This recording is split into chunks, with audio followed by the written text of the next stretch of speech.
इंदौर में एशिया के सबसे बड़े बायो सीएनजी प्लांट का पीएम नरेंद्र मोदी ने किया उद्घाटन। बायोगैस प्लांट लगाए जा रहे हैं।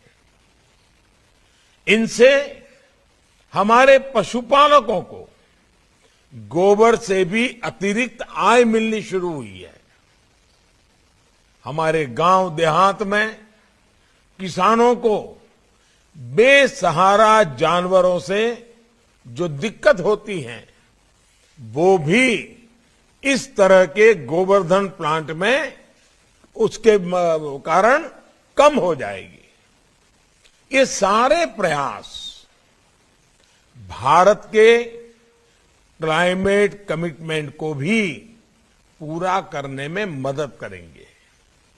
साथियों, गोवर्धन योजना यानी कचरे से कंचन बनाने के हमारे अभियान का जो असर हो रहा है उसकी जानकारी जितनी ज्यादा से ज्यादा लोगों को मिले वो उतना ही अच्छा है।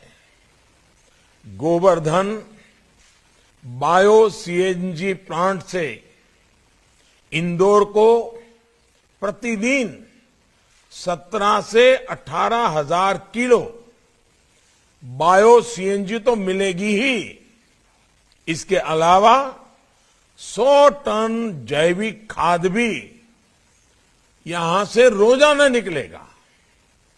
सीएनजी के कारण प्रदूषण कम होगा और इसलिए प्रत्येक व्यक्ति और जीवन जीने में, हर व्यक्ति को जीवन जीने में उसकी सुविधा बढ़ेगी।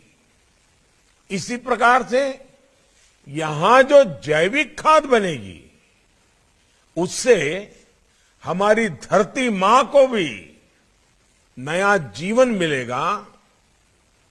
हमारी धरती का कायाकल्प होगा। एक अनुमान है कि इस प्लांट में जो सीएनजी बनेगी उससे इंदौर शहर में हर रोज करीब करीब 400 बसें चलाई जा सकेगी।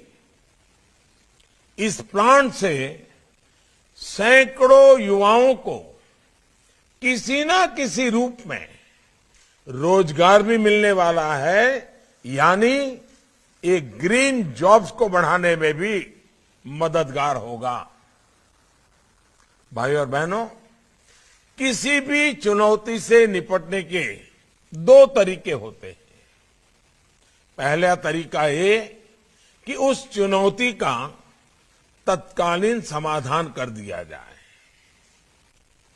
दूसरा ये होता है कि उस चुनौती से ऐसे निपटा जाए कि सभी को स्थायी समाधान मिले। बीते 7 वर्षों में हमारी सरकार ने जो योजनाएं बनाई हैं वो योजनाएं स्थायी समाधान देने वाली होती है, एक साथ कई लक्ष्यों को साधने वाली होती है। स्वच्छ भारत अभियान को ही लीजिए, इससे स्वच्छता के साथ साथ बहनों की गरिमा, बीमारियों से बचाव, गांव शहरों को सुंदर बनाने और रोजगार के अवसर तैयार करने जैसे अनेक काम एक साथ हुए हैं।